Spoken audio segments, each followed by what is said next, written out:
Okay, everybody. Welcome back, one and all, to the Hoplite channel. I am your host, as always, Hop. Appreciate you coming by once again, or if this is your first time. You clicked on this video for the title, Samurai Lit, Issai Chozanshi, Part 1. So we're going to cover now another writer in the Samurai Literature series, Issai Chozanshi. And we're moving on from Yagyu Munenori and The Life-Giving Sword. If you watched that series, appreciate it. Thank you very much.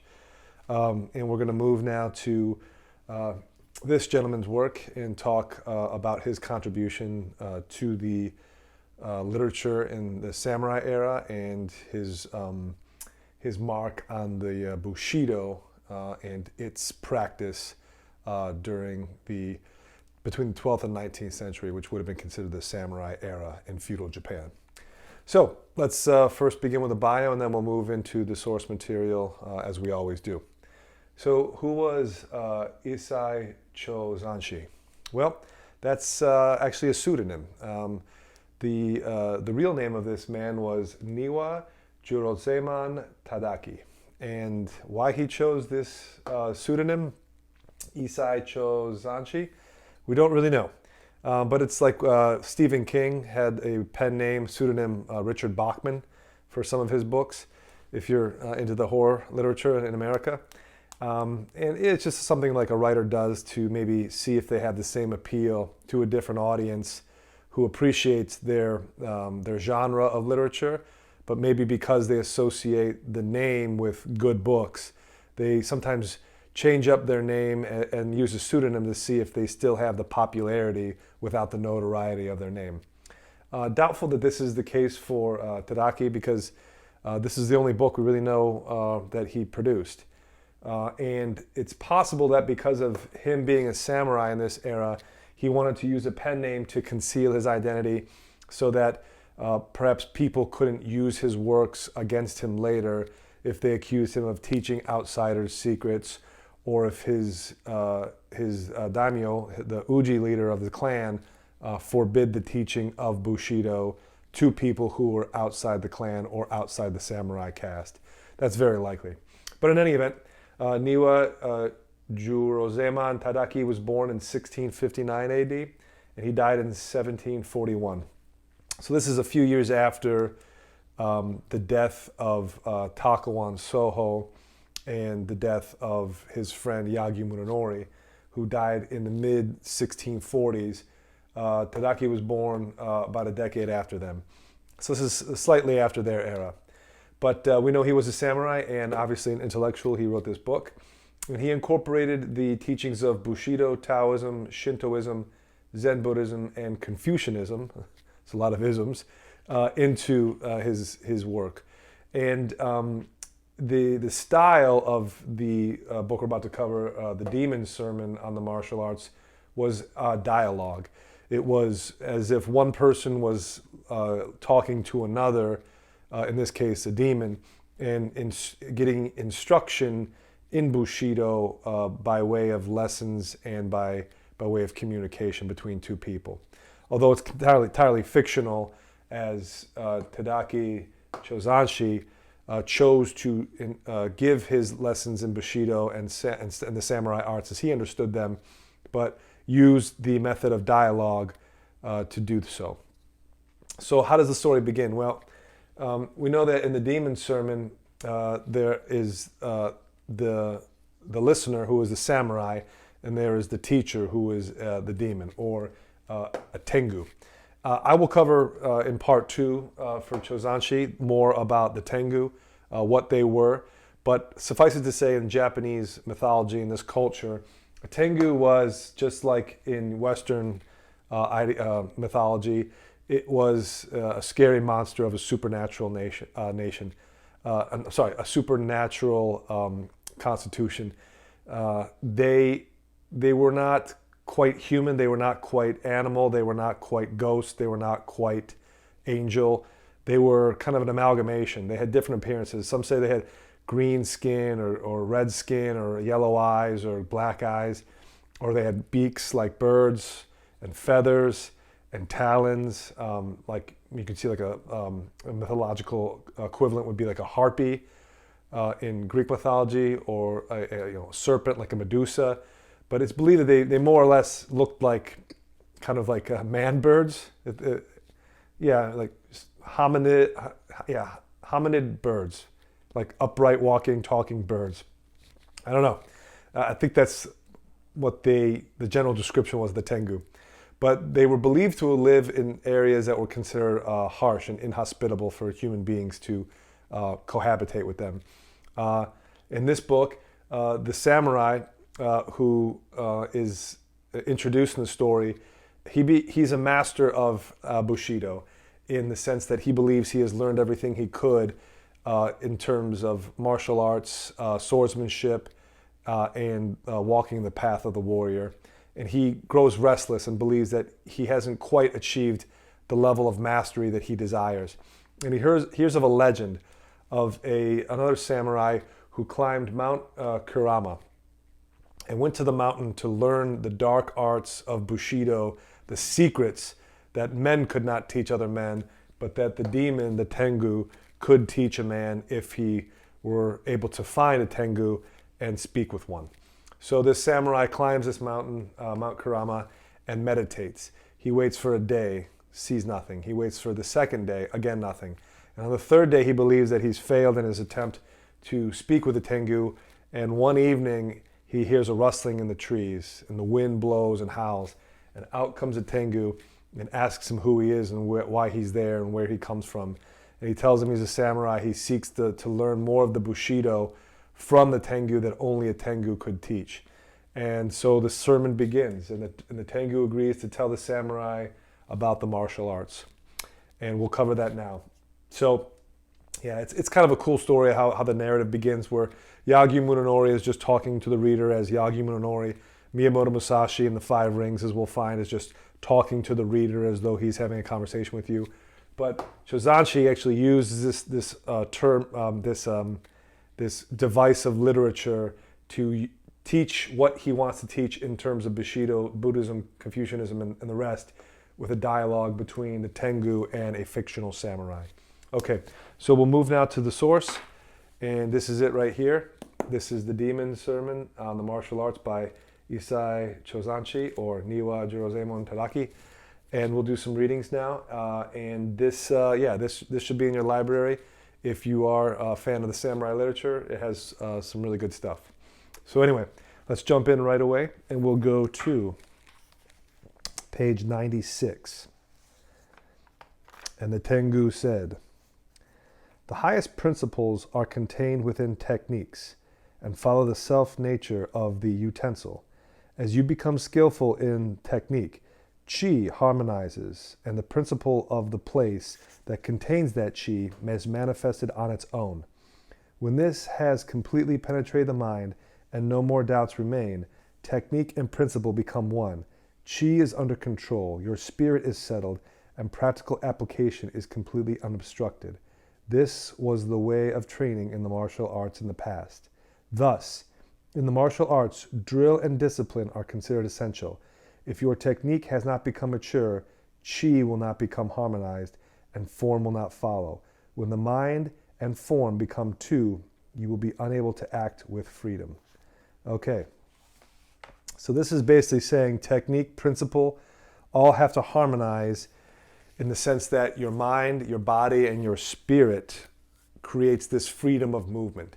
Your Qi, and he mentions this in several other passages, as in Confucianism or Taoism, and even Buddhism, believe that the Qi was the essence of your soul. It was your harmony with nature, like how you felt the outside world and your inner self at peace with what your reality was given to. As reality was given to you, this peace gave you a feeling of harmony, because if your Qi was in balance and your mind was clear, then with your mind and your soul, your Qi being in unison, your body would naturally follow. And the Tengu is saying here that learning technique is fine, but you must settle your soul, and the technique will follow your soul. So with unsettled chi, or a restless spirit, or a spirit that has not come to a maturity yet, your form will be out of sync. It's like what he says, a man who is in charge of his chi and has it under control and has it under a mature state, he will be completely balanced in all things, where he could stand up on one leg and you could run at him and try to push him down, and the harmony of his chi would keep him from falling down, in that he would either stay on one foot or he would just balance on the second foot as your momentum transferred him to that weight.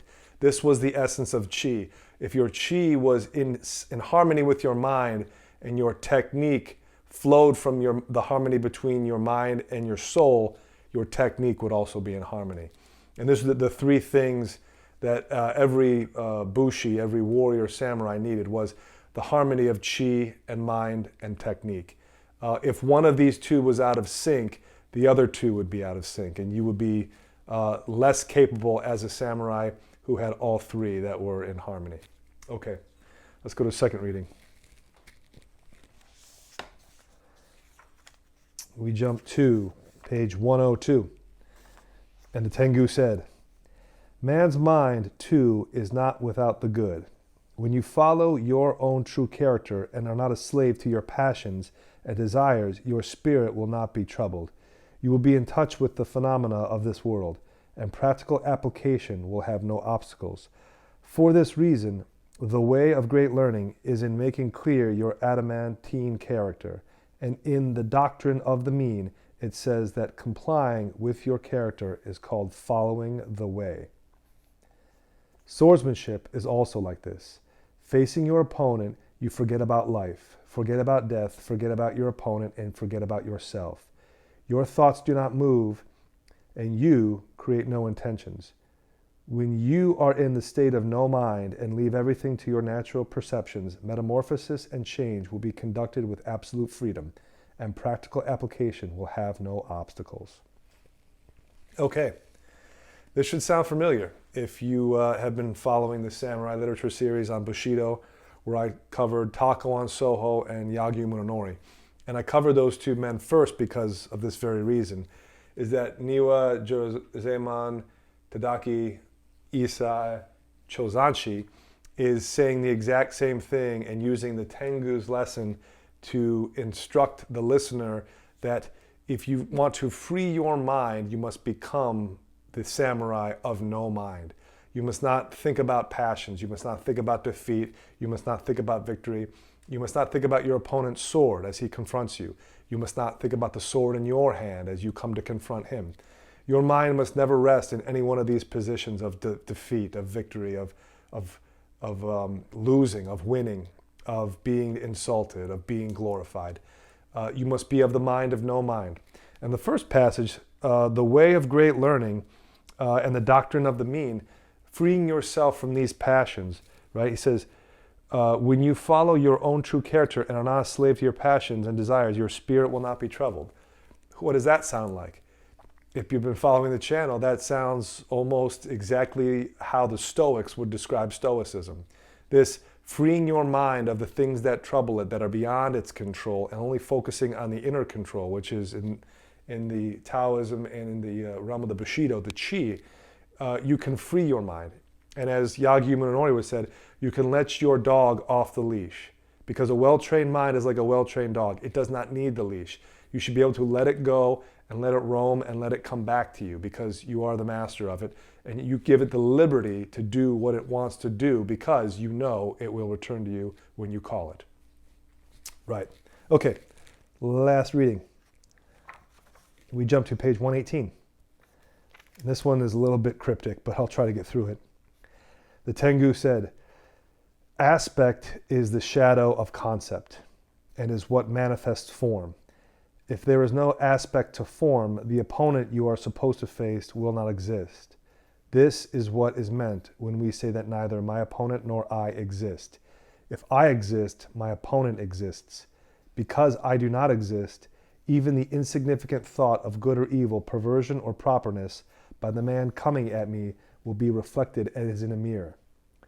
The person who comes and goes like a god, neither thinking about nor enacting the unfettered mysterious function, this is the swordsman who can be said to have attained enlightenment. Okay, this should sound familiar as well, although he definitely has a flair for the use of language to convey a point, but definitely make you think about what he's trying to say, is that aspect and form and perception, you reflect your opponent as a mirror, as does an image, and your opponent in turn does the same thing. But the person who comes and goes like a god, neither thinking about or acting the unfettered mysterious function, this is the swordsman who can be said to have attained great enlightenment.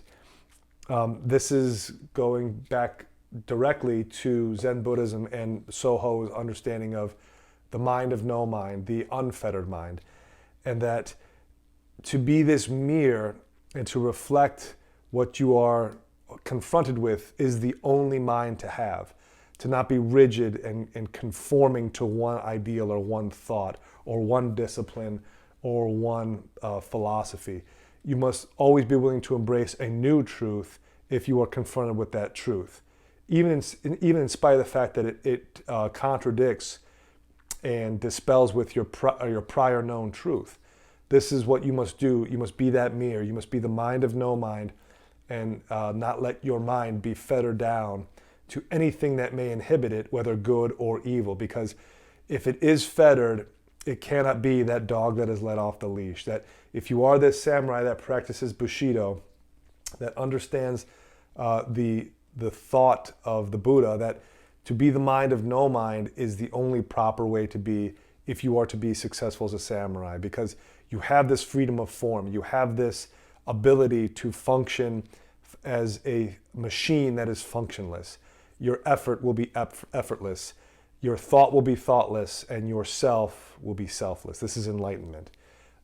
It's very difficult to comprehend because, as Tak once said, it is often the mind that leads the mind astray. Of this, we must be mindful. It almost seems contradictory, but I believe this is what Chozanshi is saying, is that the aspect is the shadow of concept. So your mind too must look at these aspects and only be the shadow of these concepts. Do not become so rigid that you disable yourself, the fluidity of thought, of being the samurai of no mind, because if you find that abiding place, as comfortable as it may be, that is where you will be struck down. Okay, yeah. That was a tough one to end on, but it's very good. Anyway, we will conclude here for part one for Issai Chozanshi, the Demon Sermon. We'll pick up with part two, and as I said, we'll cover more of the mythology of the Tengu and what the use of the demon in this book was meant to illustrate for a samurai learning these arts, the secrets of Bushido that he felt he could no longer learn from men in his own village or in his own country. He had to go to the mountain and speak with something as close as he could to a living god, which would have been the demon in the forest up there. So yeah, interesting book, interesting take on Bushido, and it's fascinating to read it. It's a shame we didn't know more about this guy, but the book he left us with, the Demon Sermon, is definitely one of those books that I don't believe the samurai literature pantheon would be complete without it. Okay, again, thanks for coming by. I appreciate you hanging around for this one. We'll see you in part two. And till then, and as always, take it easy.